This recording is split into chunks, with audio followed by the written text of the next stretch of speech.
Dave Canales is like our significant others. He can't make a freaking decision.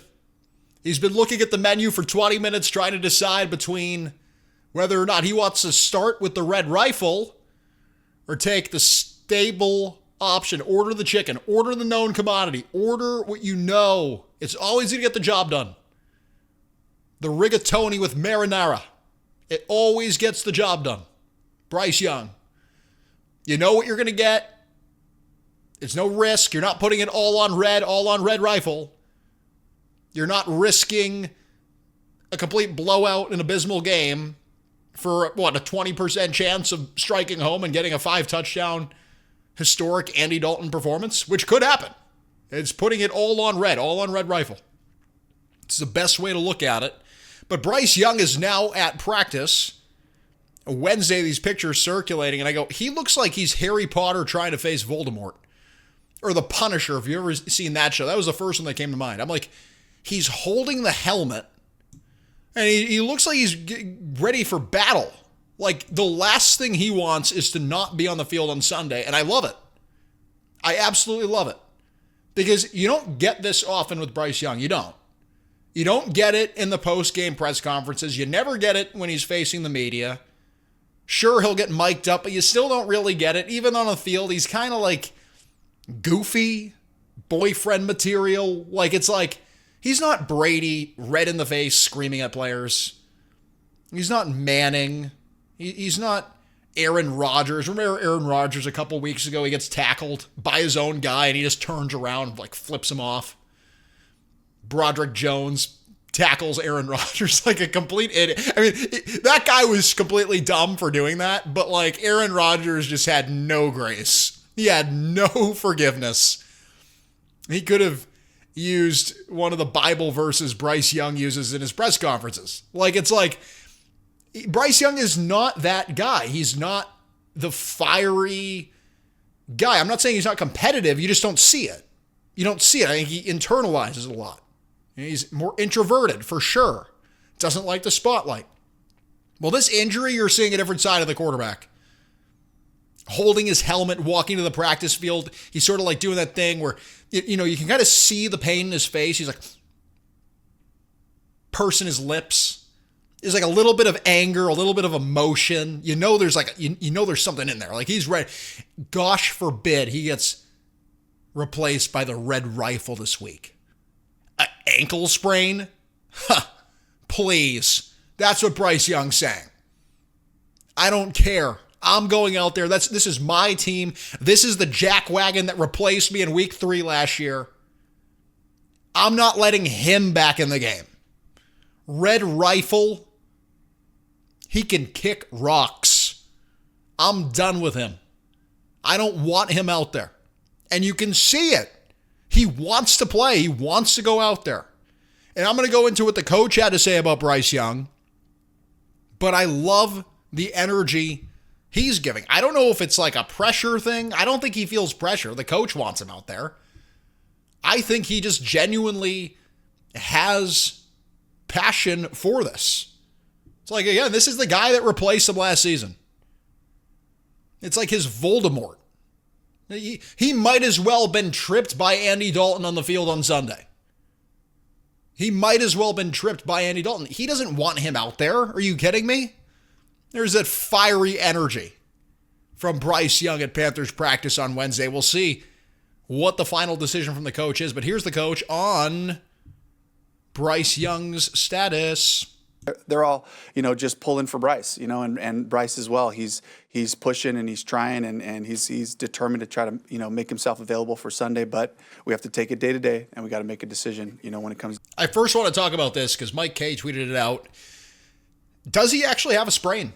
Because that's what's being reported. It was a really weird day. I work full time, so I'm at work and I always look at the posts periodically throughout the day. And it's like Pelissero, ankle sprain, 2 to 4 weeks. I think Schefter was talking about a sprain. Maybe it was Rappaport. So these national guys are like, it's a sprain, 2 to 4 weeks. And then Canales is like, no, he might actually play. He's day-to-day, he's day-to-day, he's day-to-day. He said it again on Wednesday, day-to-day. The local beat really hasn't given a conclusive answer because they're smarter than the national people. I think the national people are just nothing against them. I think they just look at the Panthers and they say, all right, well, this is what people are online are saying. And, maybe the sprain is a little hard to diagnose. It's not a bone. It's not a fracture. And they hear some noise and it's all just a bunch of noise. That's what it is a soft tissue injury. Or not a soft tissue injury, but it's not a bone. It's not something that's diagnosed easily. Maybe it's being mistaken for tendonitis or something. I don't know. Who knows? He wasn't bearing weight, but the fact he's already back in practice now moving, is using the bands. What do they call those exercises? The karaoke's, or you put one leg in front of the other and kind of do a little dance. He's moving using the resistance bands. He was listed as did not practice, but he's moving and he's working. What concerns me, and I heard someone talking about this, I can't give credit because I forgot. They go, why would you put Bryce Young back in? Because this is an injury that could potentially risk re-injury. So if you're talking about a sprain, even if he can work through it, well, there's inherent risk to putting him out there. You're better off putting Andy in the game, even though Bryce Young maybe can play. I honestly take it a step further and I go, is Bryce Young really the best quarterback to be playing if he can't move? Like, this is a guy that continually gets balls batted at the line of scrimmage. If he's stagnant, if he's trying to play like Big Ben, it's not going to work. And then what? He gets crushed by Joey Bosa, who I think has like the highest pressure rate in football right now or something. This Bills defensive line that has been able to get after the quarterback. You're going to put Bryce Young behind the offensive line in a position where he can't move. And it's not that you don't trust the Panthers O-line to go head-to-head with the Bills. It's just Bryce Young's relying on his feet. And now you're talking about a debilitated Young, a guy that you need down the stretch in the season. Do you really want him out there? That's where I go. I disagree with Canales, though, because he goes, everyone wants Bryce Young to play. Everyone. So I know Canales really wants Bryce Young in, and I think that's a growth moment for the coach and quarterback. Canales doesn't go, I can win with anyone. That quarterback doesn't matter. You see the defensive players? We're going to talk about that tomorrow. Canales has high praise. Running circles. He's showing up to Panthers. He's showing up to Bank of America Stadium wearing his underpants to the office. Walking around David Tepper's office. Hey, look, Dave. Look at these personnel decisions we've made. Look at how much better things are now. We'll talk about that a little bit tomorrow, but do you think everyone wants Bryce Young to play? We know the coach does. We know the players do, we presume. Maybe Leggett likes Dalton because he gets the ball more. I don't know. But does Andy Dalton want Bryce Young to play? I think he does. Andy Dalton's been a good leader.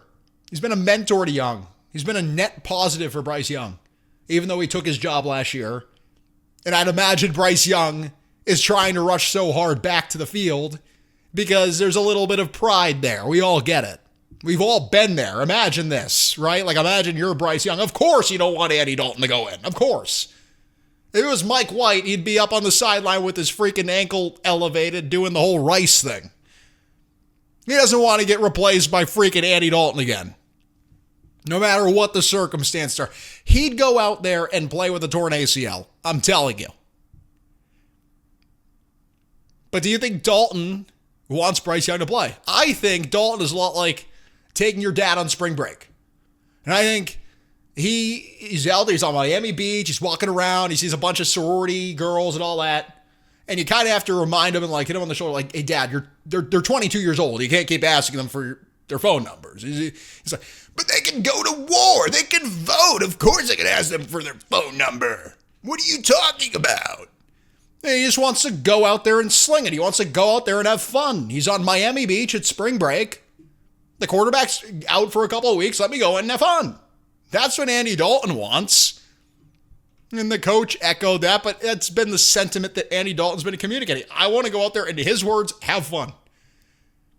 And it's fun for us. I think putting it all on red rifle would be fun. I think you would get a fun football game. Now, it might be a disaster, but it also could be very fun.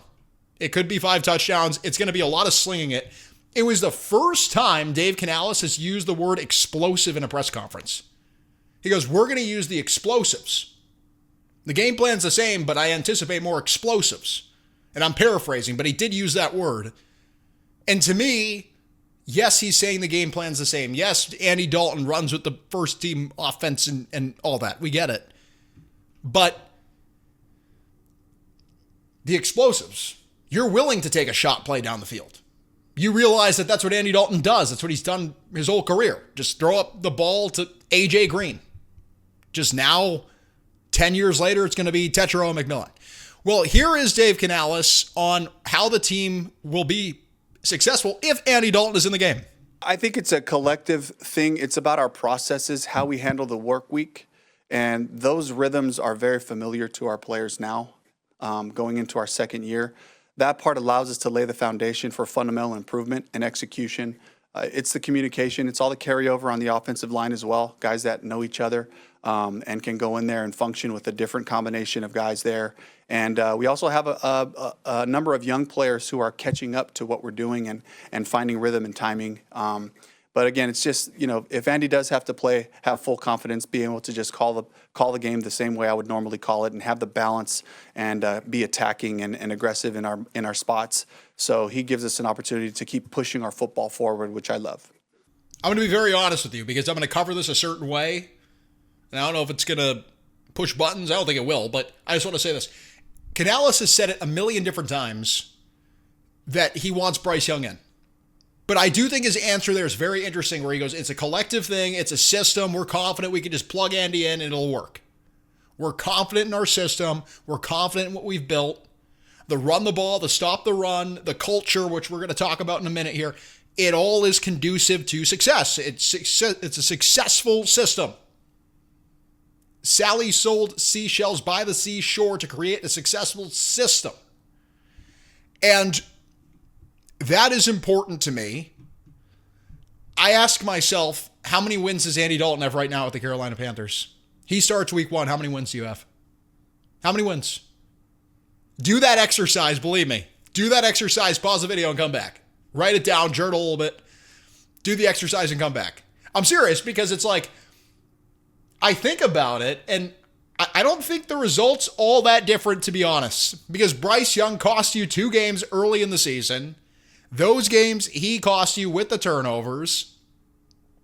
The Pats game you're going to lose. I mean, the Pats are going on a freaking tear right now. Drake May, I think he should be first in MVP voting. The Patriots, their roster is awful still.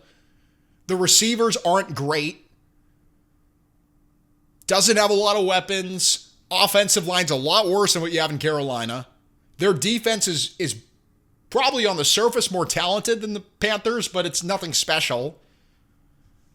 I think, and I say more talented, they don't have Derek Brown or J.C. Horn out there. I mean, they have Christian Gonzalez, but they have more they have Robert Spillane at linebacker. They've done some work in free agency, spent $200 million. Carlton Davis outside. He hasn't been good, but he's better than he's been playing, and you get my point. Drake May has completely elevated that team. You lose the game to the Pats regardless. If Andy Dalton is your quarterback, though, for these first 7 games, how do you feel? How do you think? What do you think he does? How many wins does he have right now? I don't know. I think you still have 3 or 4. I think you still have 3 or 4 wins. Maybe you could say Andy Dalton, he certainly doesn't have the clutch gene. He certainly doesn't have what Bryce Young has in the fourth quarter, what he's shown down the stretch. That he elevates his game in big moments, and there's a pretty big sample size on that now. The Eagles and Chiefs last year, the game against the Dolphins, the game against the Cowboys, he came back 17-0, erased the largest deficit in franchise history, won that game against the Dolphins. The game against the Cardinals, the offensive line fell apart down the stretch, but he gave you a game. He gave you a game at the end. Dalton is not that. Dalton does not have the clutch gene. 0-4 in the playoffs, notorious. He's the Kirk Cousins of 5 years ago. Notorious for choking when it's the big moment. I think Bryce Young has a little bit more of a cerebral element of his game. I think Dalton, again, he's like your dad on spring break. He just wants to go out there and sling it. It's like a bachelor party when Andy Dalton's on the field. Andy Dalton is what happens in Vegas stays in Vegas. Just it happens at Bank of America Stadium. And everyone's watching it. And unfortunately, you can't erase your memory sometimes because it's just like, let's huck it down the field. Whatever happens, happens. I think Bryce Young as a game manager, I think it's better. I think Andy Dalton's a lot like walking a pit bull off the leash. Like something's bound to happen. That's bad. It's bound to happen. It might also be very good. Like you could get protected or something. But like Bryce Young, this system with the defense playing well, with the special teams playing the way they're playing, that's why you want him as your long-term quarterback. I just think it's an interesting answer Canales gives you. This is a collective thing. This is a system. No, we can't plug anyone in, but we're building what the Vikings have. We're building what McVay has done in Los Angeles, where to an extent you can kind of just plug anyone in, similar to what the Colts are doing. Good enough roster, great coaching, good system, and you make it work. Okay, let's talk about this right in that same avenue of conversation.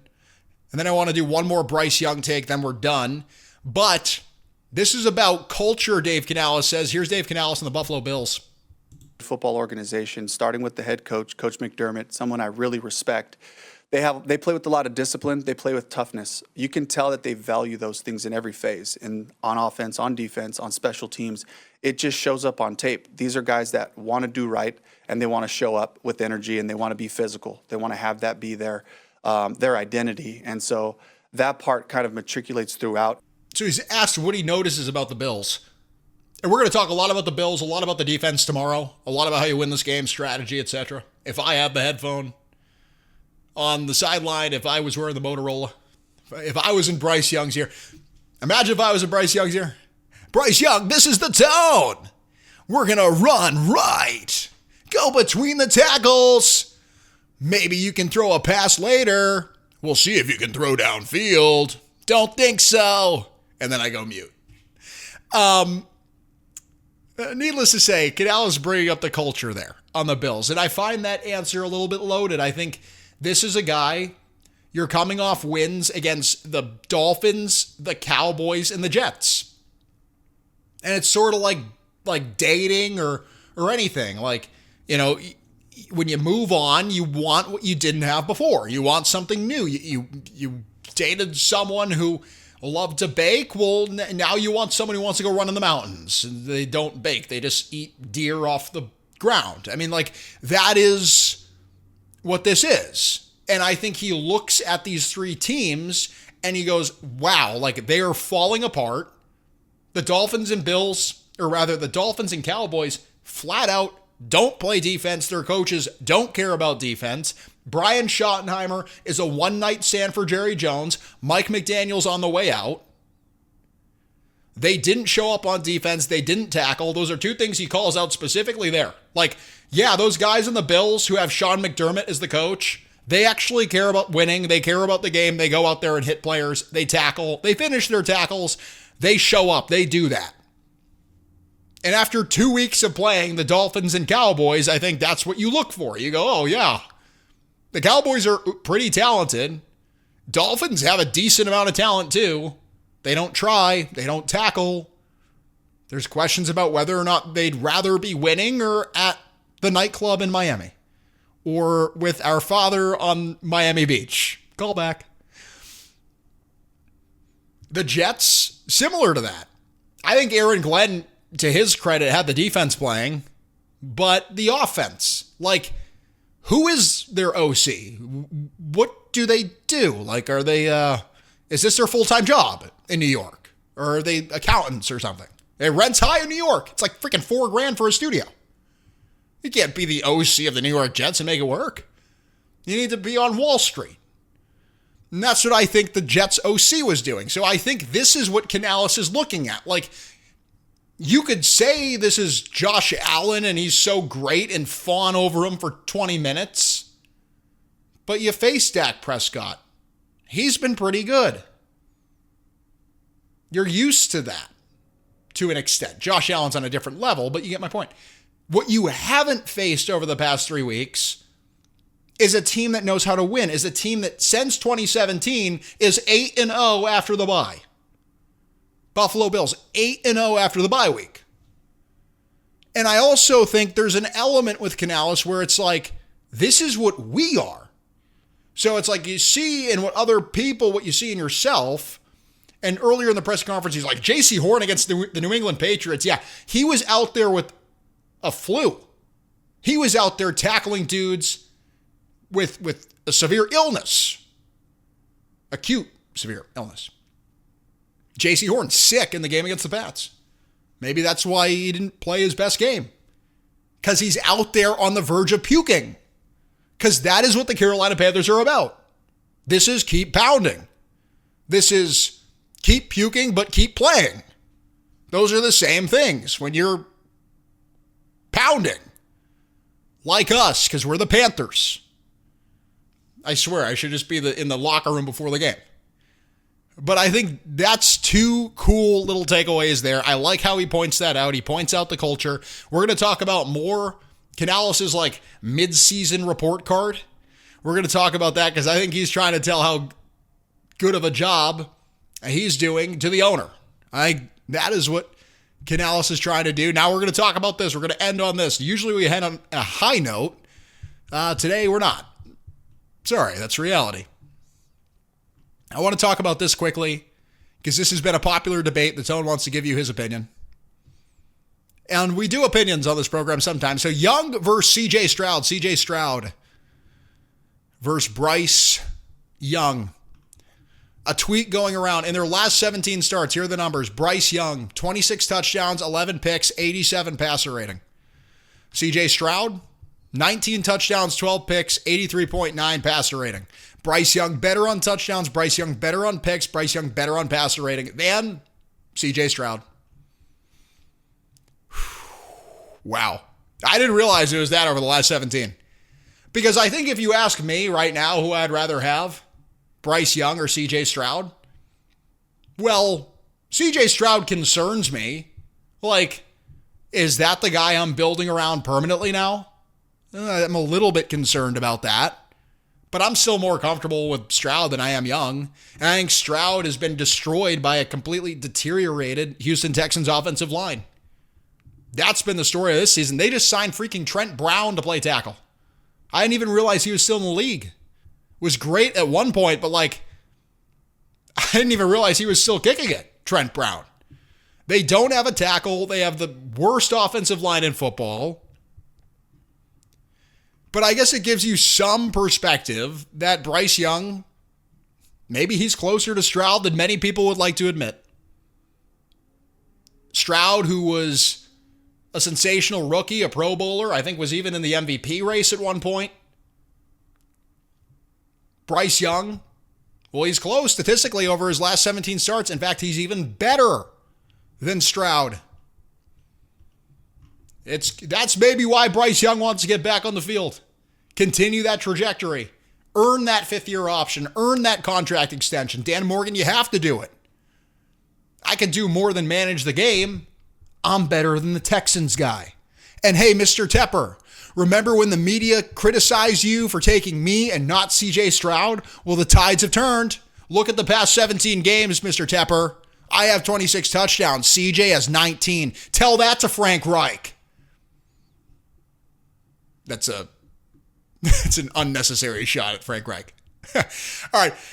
This is The Tone. Thank you so much for tuning in. We have so much more for you coming up tomorrow. A lot more tomorrow. I actually had to table half of today's show to tomorrow because unfortunately Dave Canales can't make decisions. This is the